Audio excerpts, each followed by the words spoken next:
Fortnite on NA continues to be a movie, especially when it comes to competitive on NA Central. The last game having 3 teams with a chance to win it all, less than elimination separating some of these teams at the end of the day. And NA West, even though one team had a little bit of a lead, there was 5 teams that could have potentially won in the last game of the day over there as well. There's so much to talk about when it comes to what happened in this week's divisional finals, so let's get right into the mix. Let's go ahead and start off with NA Central, where the Kings are back on top again. Peterbot and Pollo pulled off a big win. I said there was 3 teams that could have won it all. They were one of those 3 teams. But if you look at their match history, you kind of wonder, like, how did these guys win the tournament with that match history? A 9th and a 5th place being their best games. They also had a 15th, 2 11th, and a 24th. The biggest difference for them, because they only won the tournament by 10 points, was eliminations. They had 10 more than the next highest team, which was Cold and Rapid in 3rd place on 289 points, even though they had a victory royale in the game. Again, Peterbot and Pollo just able to outfrag these teams to win the entire tournament. But Craze and King, they were on 318 points. This one was really exciting because honestly, at the end of game 6, it was Craze versus Peterbot, going elim for elim essentially in the end game, where Peterbot was able to outlast Craze and eventually win the entire thing. But at the end of the day, it goes to show that Craze and King is just literally a force to be reckoned with. I would say this season, but honestly, it happened before. Craze has been a hot streak since the start of the year, and I do believe they could be a threat for one of those EWC spots at the end of the day. I said Cold and Rapid. They did win one of those games. They had 31 eliminations total. Like I said, 10 difference from Peterbot and Pollo. And again, they did have that victory royale, but those 10 elimination difference is a 40-point difference. And so you got to wonder, is that the difference maker? Because if Peterbot and Pollo didn't have that 10 elimination difference, Cold and Rapid would have won by 1 singular point. So I do strongly still believe that if teams are going to beat Peterbot and Pollo, it's going to become an elimination heavy game, or Peterbot and Pollo not being as consistent as you would think, or maybe you just have to win 3 out of the 6 games and be into the top 5 the rest of the games. I don't know, but it just goes to show that bad placements doesn't stop Peterbot and Pollo from winning an entire tournament. But in 4th place, Josh and Iyamzo. This is one that I like to see. They had back-to-back 2nd places to end the day. It's just middle of the tournament, because they did have a 2nd place to start the day as well. It was the 30th, the 27th, where they only had elimination points in those games. We also had Slepsies and Wagers, another team that did win a game. And this is one of those teams to where even I was talking to Ozzy about it, that they've always shown up and had high elim games. It's just the placements that they did able to be consistent with making it far into those games. Now they're able to win games. They're able to consistently get into the top 10. So I do think they're a potential threat for a global championship spot. We got to continue to see how it develops, because FNCS is still quite a distance away. It's the Reload Elite Series a lot of these teams are preparing for. And then Hobby and Aminish is going to be in 6th place, 242 points, actually tied with the new duo of Booga and Braids. But unfortunately, Hobby and Aminish win the tiebreaker by 1 elimination. Again, eliminations proving to be the difference all along the leaderboard. Cole and Madden on 238, 2-point differential over Scare and Queasy, who ended the tournament with back-to-back victory royales throughout the high ground. In the beginning of the tournament, we did also see Queasy and Scare go for high ground early on until they got contested by Peterbot and Pollo. So at least 4 of the games, they were up on high ground. And overall, when you look at that tournament, they did have back-to-back wins, but they also had a 36th, a 38th, an 18th, and a 14th with only 15 eliminations. So the eliminations weren't enough to close the gap of not being consistent at the start of the tournament. But it goes to show that, hey, Queasy is catching on, picking up Scare, it might have been what he's looking for, a resurgence from the bad start to the year he was having over on EU. Let's go look at Victor V and Sphinx at 227, rounding out our top 10. They also had a Victory Royale, and we and Ozzy were talking about maybe Kanata could be scared. He's on vacation. He came home, so he wasn't able to start the Divisional Cup along with Sphinx, who's actually his duo. So Victor V would fill, which was Kanata's former duo, an actual duo for EWC. Kind of confusing, but it all makes sense at the end of the day if you play close attention. But Victor V and Sphinx ended up in 10th place. They had a decent start to the tournament. It's just inconsistent overall. They had a first place, a 6th place, 8th place throughout the tournament. It's just they also had a 44th, 23rd, and 32nd. And again, eliminations weren't there to close the gap. But hey, they rounded out the top 10, and right behind them was Shadow and Virgo, a team that they're contesting, or at least Sphinx and Kanata could be potentially contesting over at the Heatwave Harbor. 196 points, only 17 eliminations. Again, they're contesting each other, butting heads most of the game. Even when they split, they came down to 1v1s that they eventually had to disengage and go separate ways. There's not many too major surprises. We had Acorn and Bolts land in 16th place, but they were contested by Reet and Cooper, who ended up in 32nd place. And I mentioned Reet and Cooper as well because Reet and Cooper have now just switched drop spots. They're going on over to Cluster Coast to join Visuals and Muzz, Jargu, and Carillion, an already contested drop. And if you look at the leaderboard and kind of see where they landed, Visual and Muzz, they landed in 17th place. Jargu and Carillion landed in 15th place. Even though they did fight each other off spawn, there were a certain amount of games where they split and went separate ways. So already I feel like things are heating up because you even have Higgs and Curve. They made it into the finals without Aegis and Ritual, so they had the south side of the Battlewood uncontested,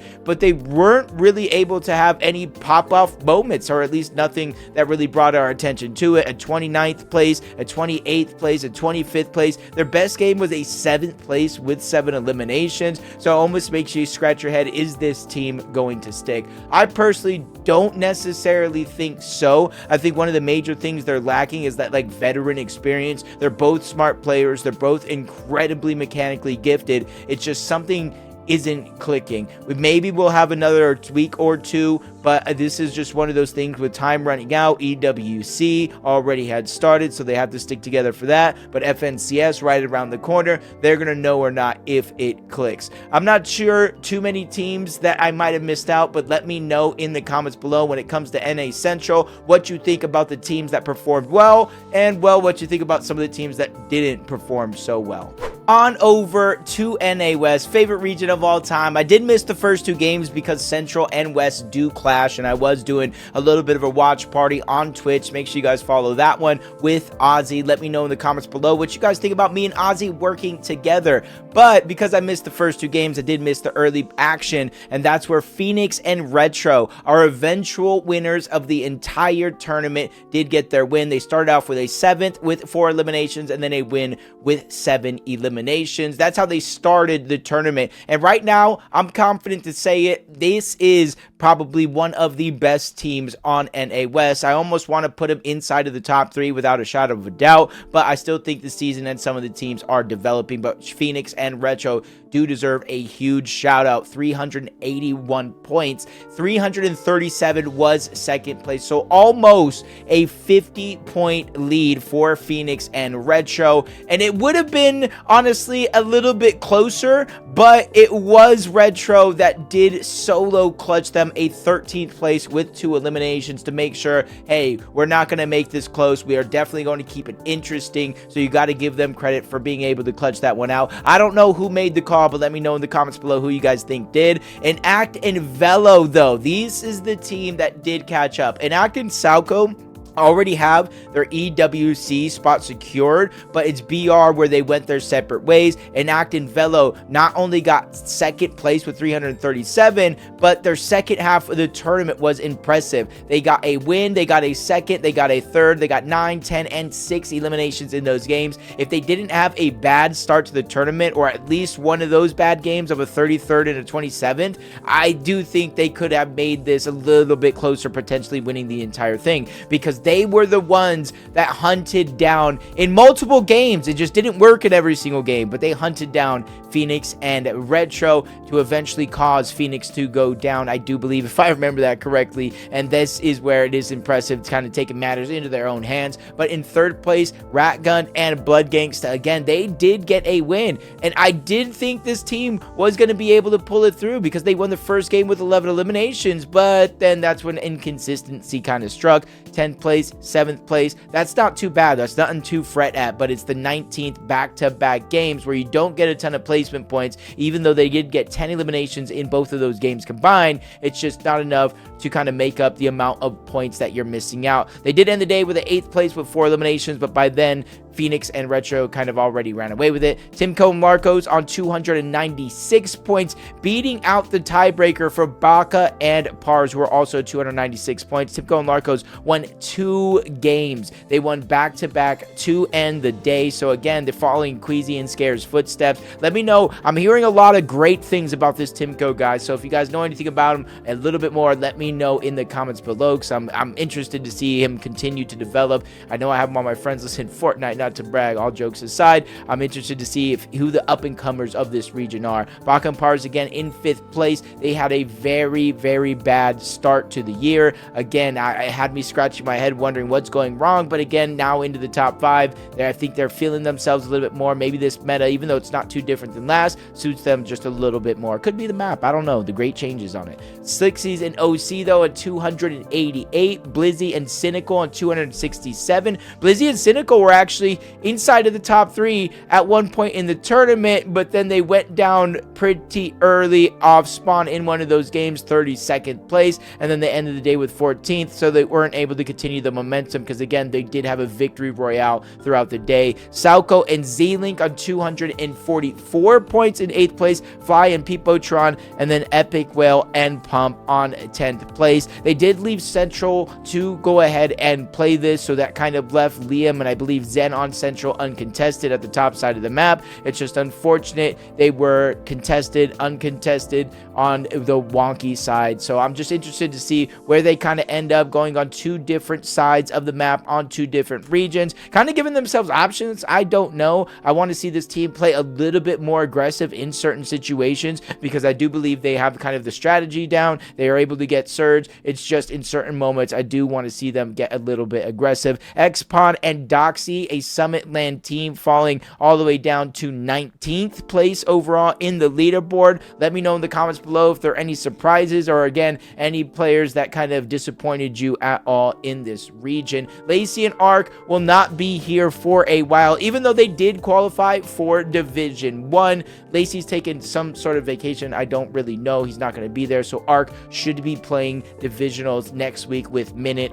You got to imagine he should be able to make it to finals. This is 2 great mechanically gifted players. Ark proven to be a good IGL to get Lacey all the way to Division 1. So again, I'm excited to see how West continues to shake out this year. Let me know if you guys love the excitement that this region is bringing so far.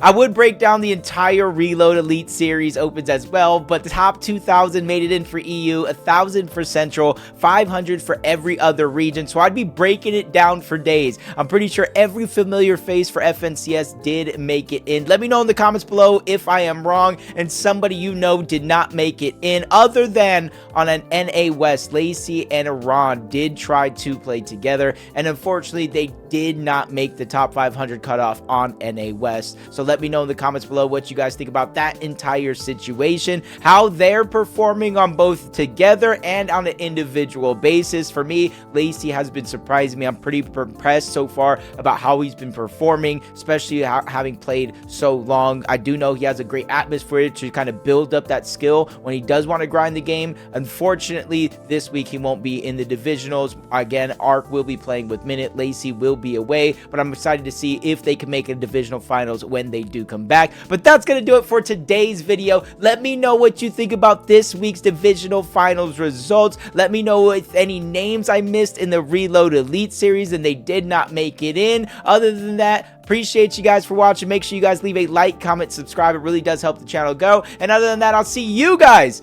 on the next one. Beep, beep.